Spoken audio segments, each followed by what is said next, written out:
Don't forget to like, follow, subscribe, and turn on notifications so that you will receive alerts when there are new episodes. Go get it.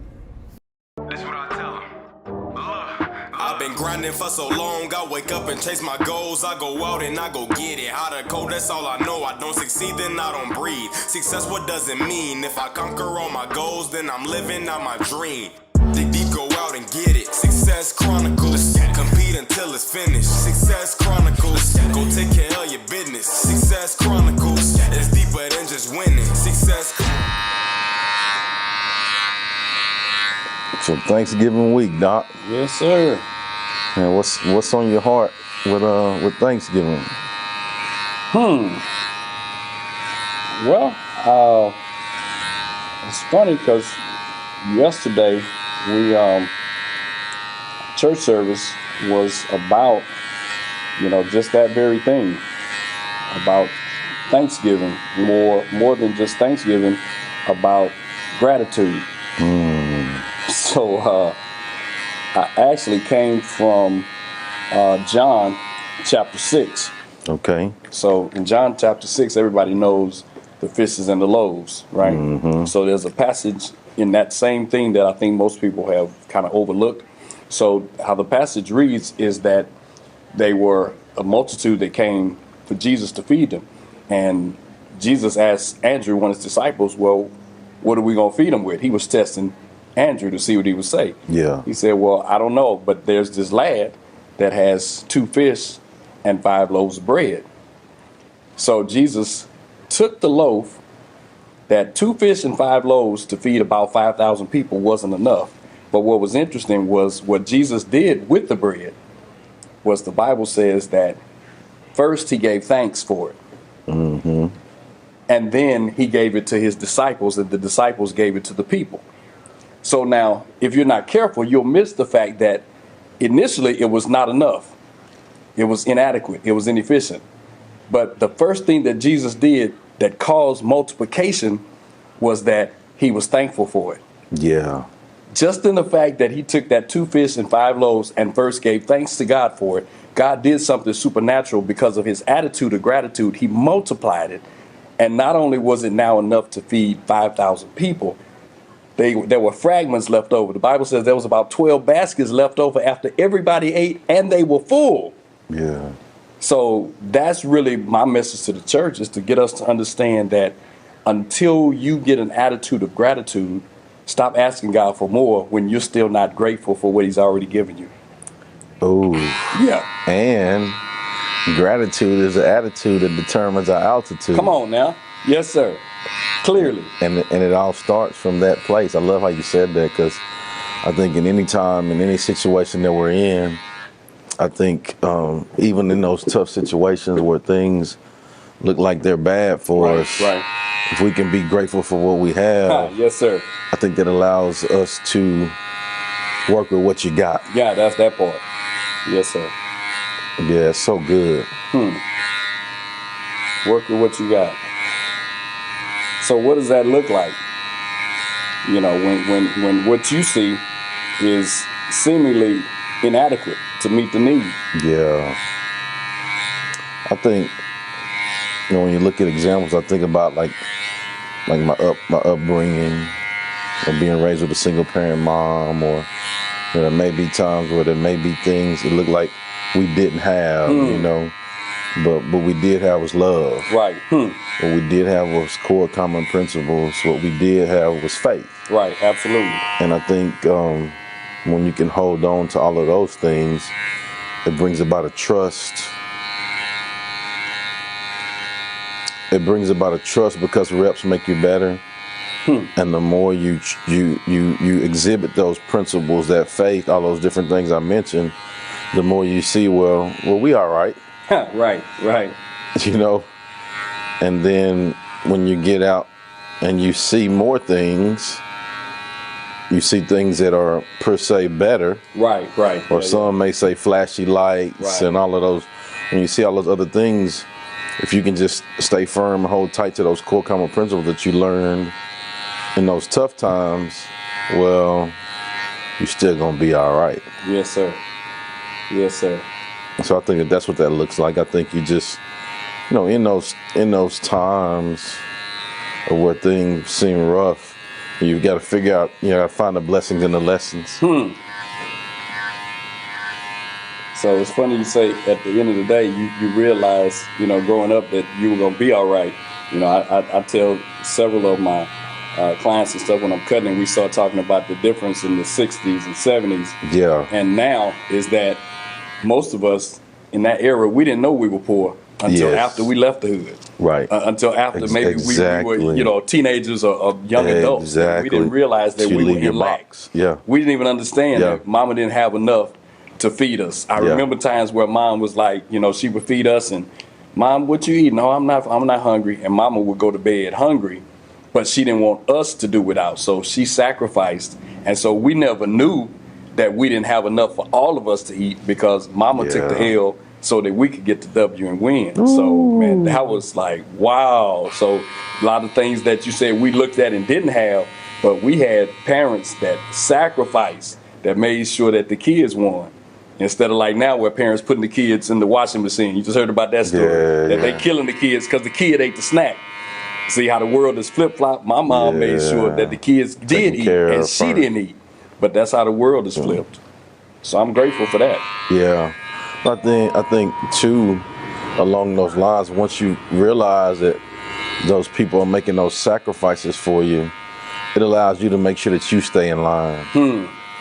Like, I wouldn't get into no trouble because I knew that lady already had enough on her plate. Wow. She didn't need to be worried about me. Wow, yeah. Wow. And that's great. And as we go into the season, I think, commercialization has caused us to really, I haven't even seen a Thanksgiving commercial this year yet. Right after Halloween, they start putting up Christmas trees.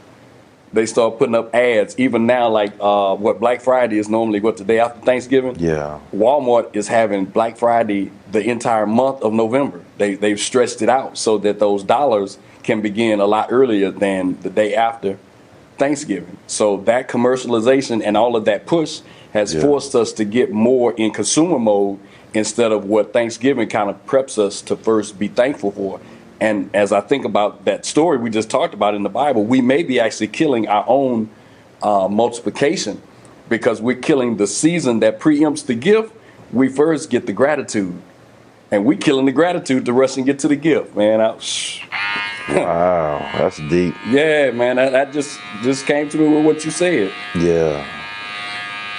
The gratitude piece is so huge, though.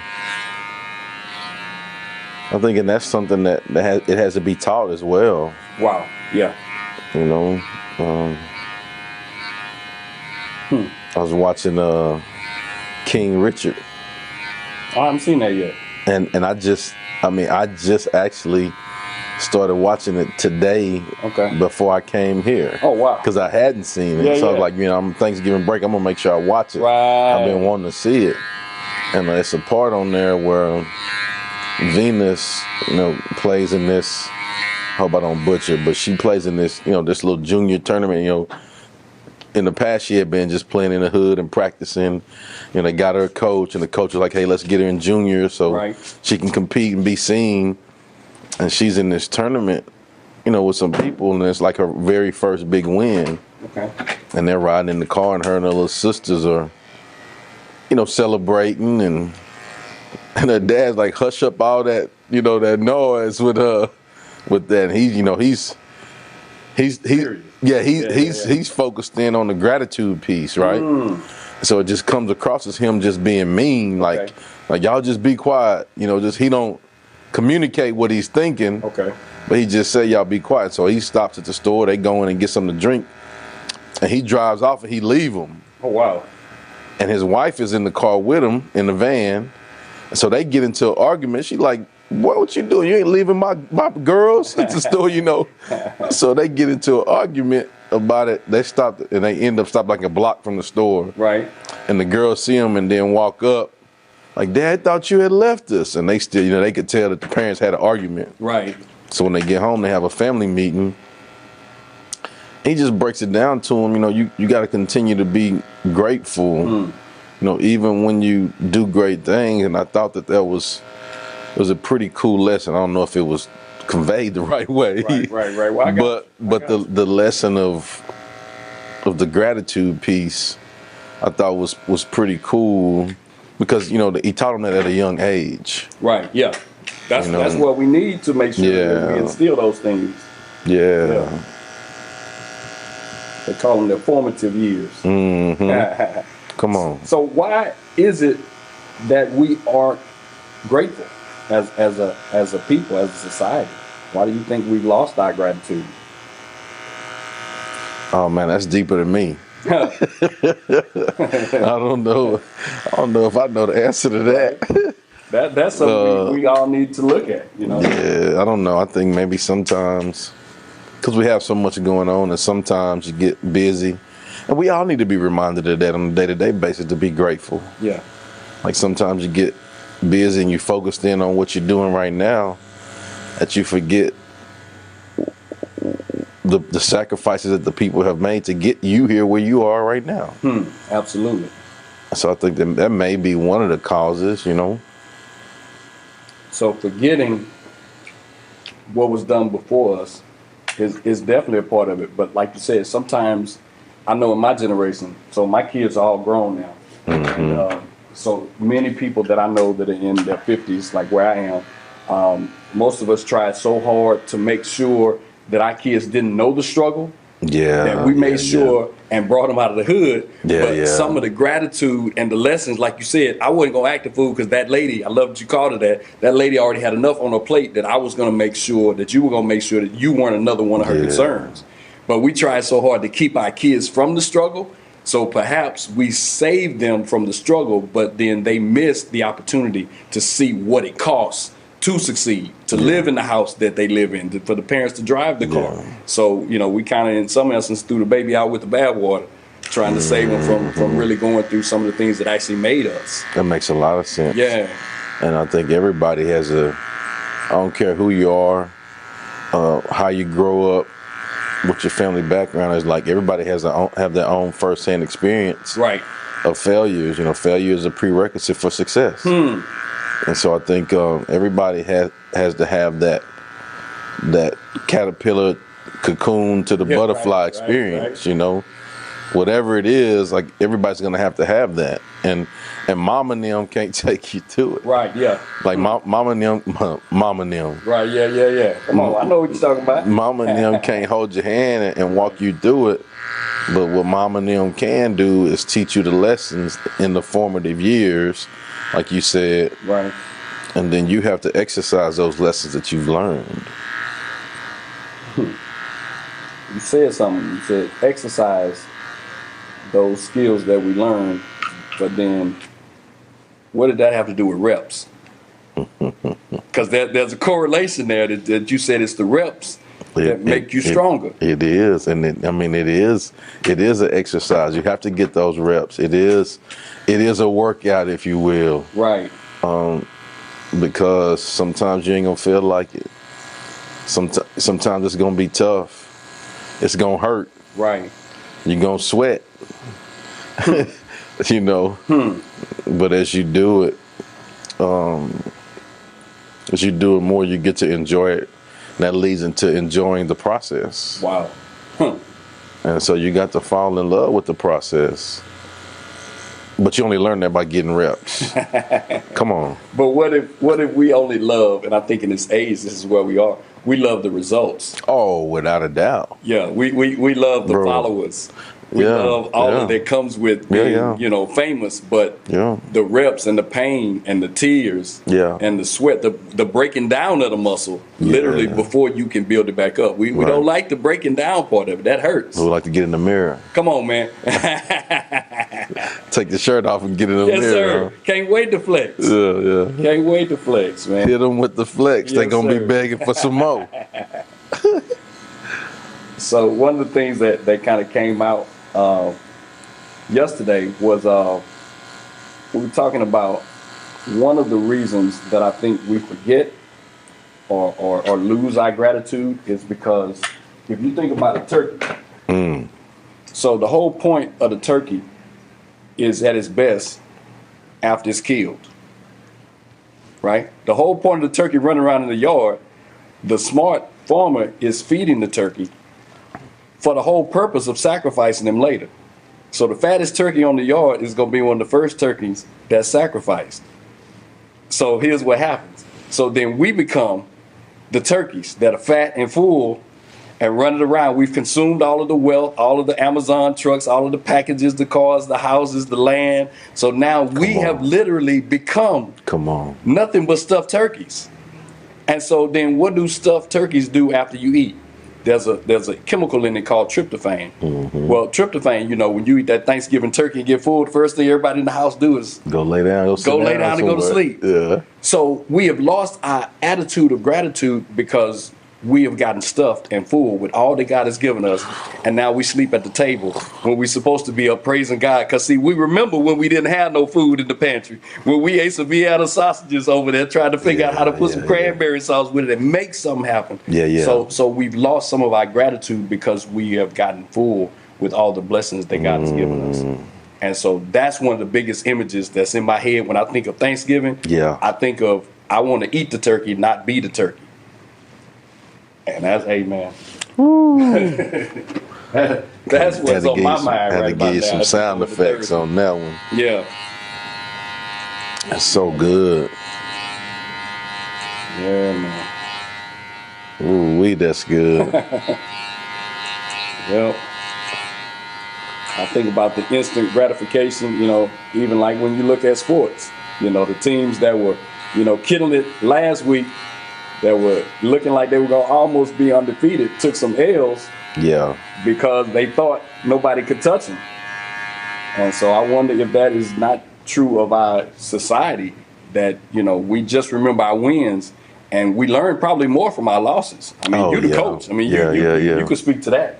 Yeah, for sure. I like to look at it, in every situation you can learn, win, learn, lose, learn. It's all learning experience. But for sure, I think a lot of times you seem to be, depending on the mindset, if you lost, then you're definitely more receptive because you know that there's something that made you be behind, right? Like on the scoreboard. Right.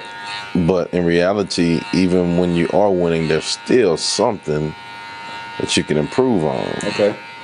And so, I think you want to continue to have that growth mindset and grow either way, because what that does is that gives you a standard. Okay. Like the standard is the standard. Gotcha. Yeah.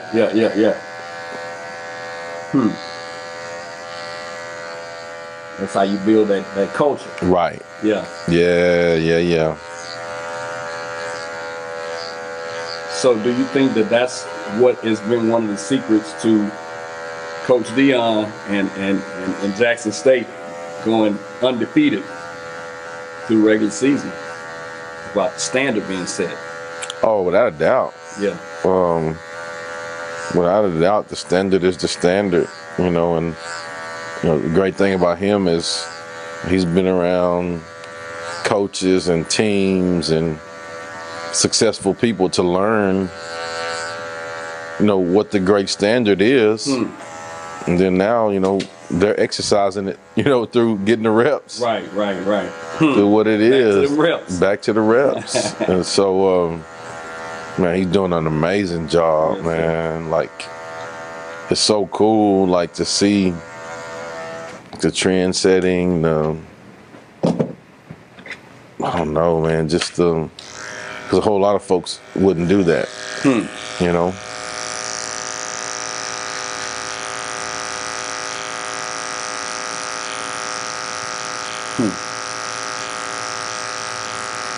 Why wouldn't they? Too hard. It take work. You think now, seeing the results, 11-0, that there's not some teams that are like having a self-check evaluation of the whole processes that they're doing? Oh, for sure. Yeah. But, just like you love it and it's your passion, none of that, the circumstances don't matter. You know, if I love to play ball and it's raining and it's cold, I say, I'm gonna go play ball. You know, like if it's 100-degree Texas hot wet, I'm gonna go play ball. And so when we love and enjoy it and know that it's our passion and we feel that we are and we feel that we are in alignment with our assignment, Okay. then nothing stops you from that, because you know that it's your alignment. And storms will come, storms will go. And that goes back to how we talked about earlier, what you're taught in the formative years, your deeply rooted core common principles. Yes, sir. And when you're deeply rooted, you can weather any storm. So what I heard you say was that when you do what you love, you're not distracted by the rain. No. But because you've fallen in love with the process, you accept the rain as part of it. The rain helps the plant grow. Come on, man. Come on, man. Wow. That we need the rain. We need the rain. I want new editions. Storms may come. Yeah, man. Hey, can you stand the rain? That's the question. Everybody loves the sunny days. This we know for sure. Yes, sir. Come on. Yeah, man. Wow. Man, that's powerful. And I guess that's really how you find out who really loves it. Yeah. We're going to find out who really loves this game. Yeah, we're going to find out.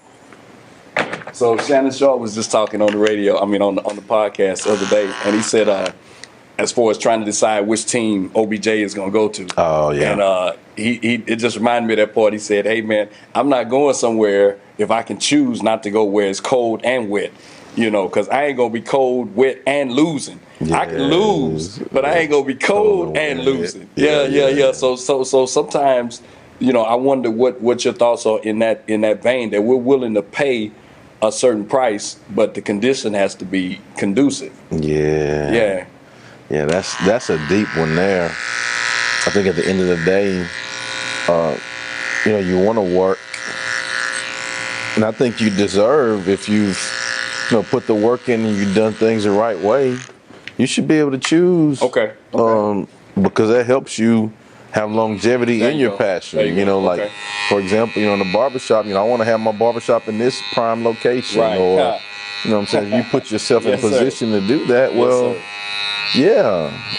so, and pick the name that has meaning, faded glory. Like, absolutely. And that's personal, purpose and things behind it. Yes, sir. Substance behind it. Yes, sir. And that's just like our everyday purpose and then passion too. And so maybe then that's part of the problem too, the systemic lack of. Most adults that I talk to, I'll ask them, do you know your purpose? And probably out of every 10 people I ask, 8 of them don't know their purpose. And so if you're out on the field and you don't understand your purpose, then that rain is now a distraction. You're not really in love with being out here on the field. You're in love with victory. Yeah. You in love with the holding up, the Lombardi trophy, but you're not really in love with the process. And then the rain shows that. The storms show that. They separate the men from the boys. See, when the storm clouds come, hey man, you running high and looking for shelter. But them cats, them dogs, hey, this when they really, really earn their paycheck. How do you play in the rain? Well, that's a book all by itself. Y'all don't take my book title now. I know I'm talking to, national authors, so I got to be careful what I drop. I love it. Oh, man. That's them guys that go play out in the cold with no sleeves on. Come on, man. Yeah. Like, man, you crazy. Wow. I know you got money. I know you can afford to get some sleeves. Yeah. That was somebody they was showing just the other day on a 30 for 30 special. I think it was James, what's the boy used to play for Pittsburgh? Yeah, man. James something. He was out there in the rain, linebacker, and he look, this ain't my mean face. This is how I look regular. Yeah. But he out there walking around in the cold out there in Pittsburgh with no shirt on. Hey, man, right there for me, if that's the dude on the line, hey, man, I ain't even ready to play with you. I'm finna go over here with the band or something, sit up here with the commentators, boy. That dude, he on another level. Yeah, man, big time. So maybe that's what separates the Hall of Fame cats and the guys that just come and go, in the league and in life. Mm-hmm. I love how you put those two together. Yeah. In the league and in life. Yes, You're sir. right. Are you willing to do the extra that it takes? Wow. To be elite? Woo-wee. Got deep in here on this Monday morning. Yeah, Monday man. afternoon. Wow. That's good, man. And I just thank you for this provocative forum that you set up. That's really part of the vision Yeah. of what I set up when I envisioned Faded Glory Barbershop. That it wasn't just talking about, the local sports teams and that kind of stuff, but talking about stuff that really matters, that, like you said, has more real substance. Mm-hmm. So, yeah, I love it, man. I thank you. Yes, sir. Thank you, man, for being open and having the combos. Yes, sir. And ensuring that everybody that comes through here leaves with some value. Yes, sir. Not just a great cut, but Absolutely. but value. That's what it is. That, because see, they can throw a rock and hit 10 different shops Yeah. and get somewhere they can cut their hair. Yeah. But when God gave me the shop, he said, I want you to put more in their heads than you put on it. And I got a whole station full of lotions and potions, but he said, I want to make sure that you get something that when the hairline grow back, you're only going to be fresh 2 or 3 days and then the hair going to come back. But God said, I want you to put something that sticks with them longer than the hair. Lotions and potions. Lotions and potions. Man, I'm giving you all my good stuff, Chip. I got to watch this, man. You've been the patent and trademark with stuff. I love it. Yeah, man. Yeah, but that's what this used to be. Mm-hmm. Was that great exchange. Most of us, we didn't really have access to higher levels of learning, so we learned a whole lot in the barbershop. So, man, I thank you for having great men like you come through that, y'all feed me so that the next cat that come through sit in his chair, now I got something to talk about. Yes, sir. Yeah. Yes, sir. What else is on your mind? I know you got a lot going on. Just being at this Thanksgiving week, just being grateful, looking forward to the time to get some rest. Yeah. Been on the grind with some things, and got to make sure that we properly get rest. Right. And be on purpose with that, because if you don't, you got to fill that tank back up. Right. Yeah. Because if you don't, man, you can run on fumes on E. Right. And then that's not good for anybody. So I think that's what it's been for me, just really looking forward to just getting some relaxed time, getting caught up on some things, and some good family time. Have some good combos. Yes, sir. Yes, sir. Absolutely. So, man, I often want to ask men that are go-getters, that are pillars in the community, and how do you balance it all?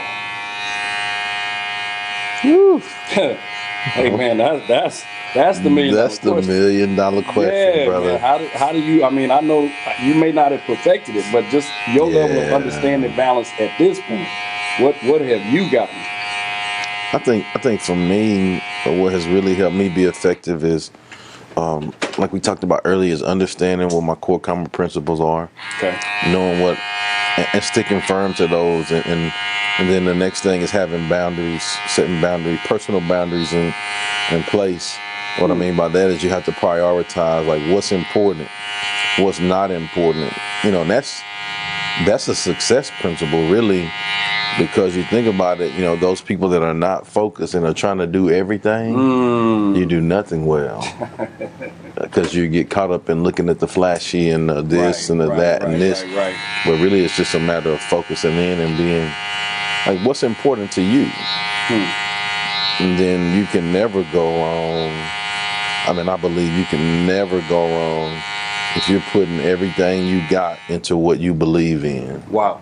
Like, never, because I mean, you have no regrets. Now, could you make some mistakes? Yeah, none of us are perfect. Sure. Could you, be a little overboard? Yeah, I mean, but it's what you work. It's your goal. Right. Wow, that's good. You know what I'm saying? And so when you focus in on your goals, and I think that's one of the things that's really helped me, man. And I don't have any regrets on any of that. Because you find, since you only get 24 hours in a day, Right. you choose very strategically what to spend those Exactly 24 on. And really, if you're sleeping for any amount of time, then you got even less. It's less, yeah. Yeah. Wow. And being strategic about managing your time too. Like, say, in a week, I do these certain things on this day. Okay. At this time, you look at your work schedule. I can't do certain things during my work time. Right. And so you just look at your time like that. I mean, and this can be deep because there's some systems you have to have in place. Knowing your calendar. Okay. Making checklists, checking them off daily. Right. Knowing your monthly deal, knowing your weekly, and then your day-to-day task as well. So it's a lot that goes into that. Right. So those are some of the things that I do that I've really had to work on. Okay. See, I'm glad to hear you say that it's a challenge. No. It's work. Yeah. It's definitely work. Like I'm successful at that, at a level that I'm operating on. I know I'm efficient in some areas, but I feel like I'm not maximizing my efficiency because I'm struggling in that area right there that you just talked about. Yeah. Being disciplined. And then one thing about being the boss that I think few people know, but once you become the boss, now you're in charge of everything, but then who holds you accountable? Yeah. And I don't know a whole lot of people that don't need somebody to say, hey, that's real good what you said, but what are you doing? Yeah. And I'm glad you said that, because that's the importance of even though we are doing those things and we become the boss, you have to continue to be the student. You have to continue to work to be the student. Right. And so what I mean by that is, like, I look at it like a 3-tier mentor program. Okay. And us being in the middle, you always need to find somebody that you can learn from. Right. And then you always need to find somebody that you can pour back into. Gotcha. And I think that allows us to be in alignment with, okay, I'm always learning. Yes, sir. But I'm also always giving some too. Ooh. That's powerful. Yeah. That's powerful. So I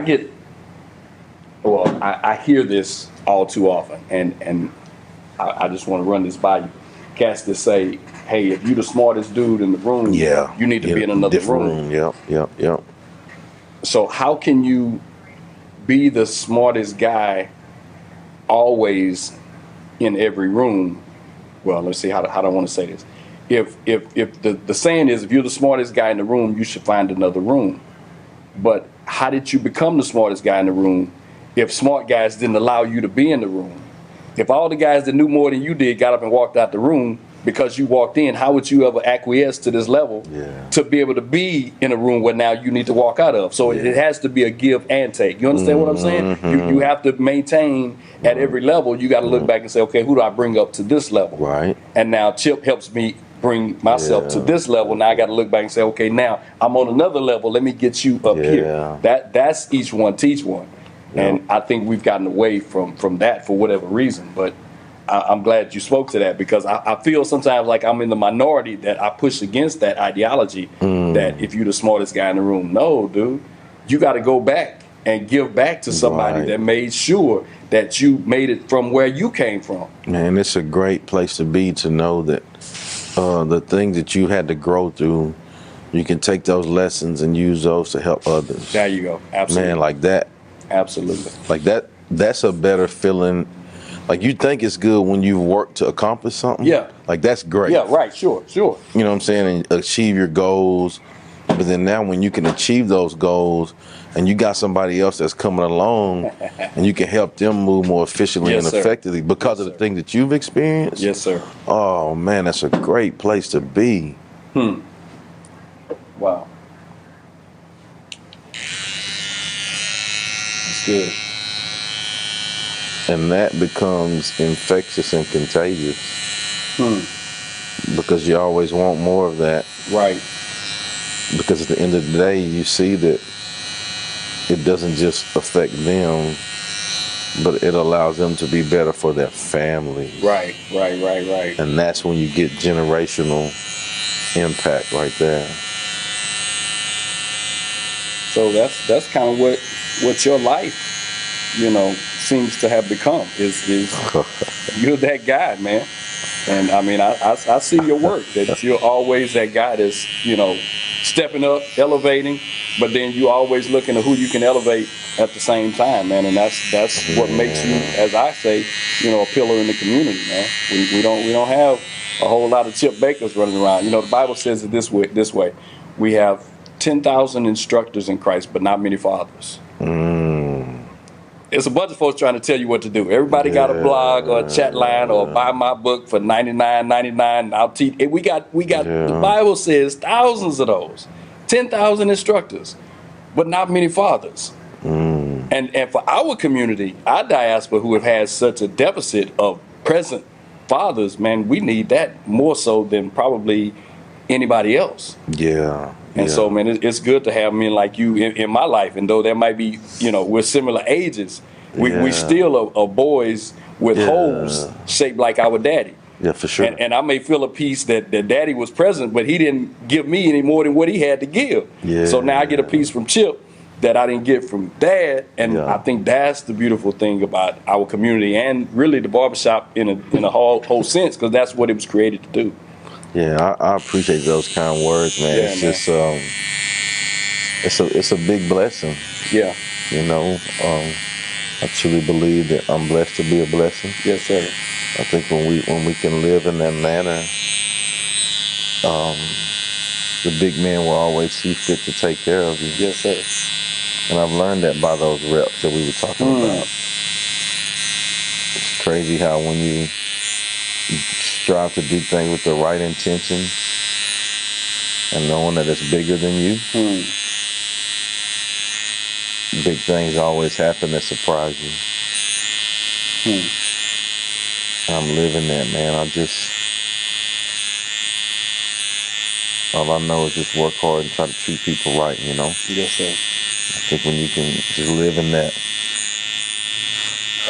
the big man sees fit to make sure you're good. And I wholeheartedly, with everything I got, believe that.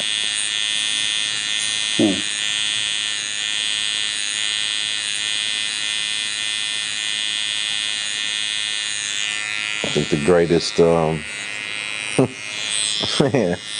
greatest compliment made me in reflecting is to be somewhere with your family or with your son. You introduce them to one of your former players, and your former players is telling him stories about you, and you still standing right there. Yeah. That happened yesterday at church, so like, just things like that, man. Me and my son, we went to this game, we were on the sideline, and young coach, and I was blessed to coach his uncles and had a great relationship with his grandfather. Because of that, being striving to be in, and he ended up being an amazing player. The same school, played on a national championship team in college, and now this is like his first year in coaching. Okay. And I'm standing there talking with him, like, man, happy for you, proud of, great stuff. And he looks at my son, I was like, man, this is my son. And so he goes over and is talking to my son, and he's like, man, you got a great dad, man. I'm sure you know that. But then he goes on to say, man, I couldn't wait. I used to hear all my family talk about Coach Baker. I couldn't wait to grow up and meet Coach Baker. And like, man, just to hear those things, like, I'm not saying it from an arrogance perspective. No. I know your heart, bro. I'm saying it because it took my breath away and gave me chills because people don't have to do that. Yes, sir. Yeah, I hear you got a frog in your throat right now talking about it. Man, it just reminds you that it's the sacrifices that you made to make sure you take care of other folks. Yes, sir. It's worth it, man. You gotta do those things because it ain't about you.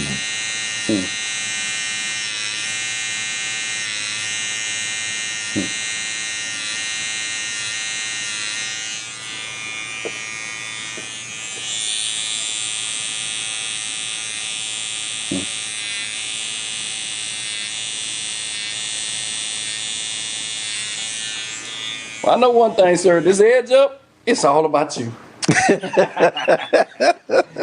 Hey, I can't say another one.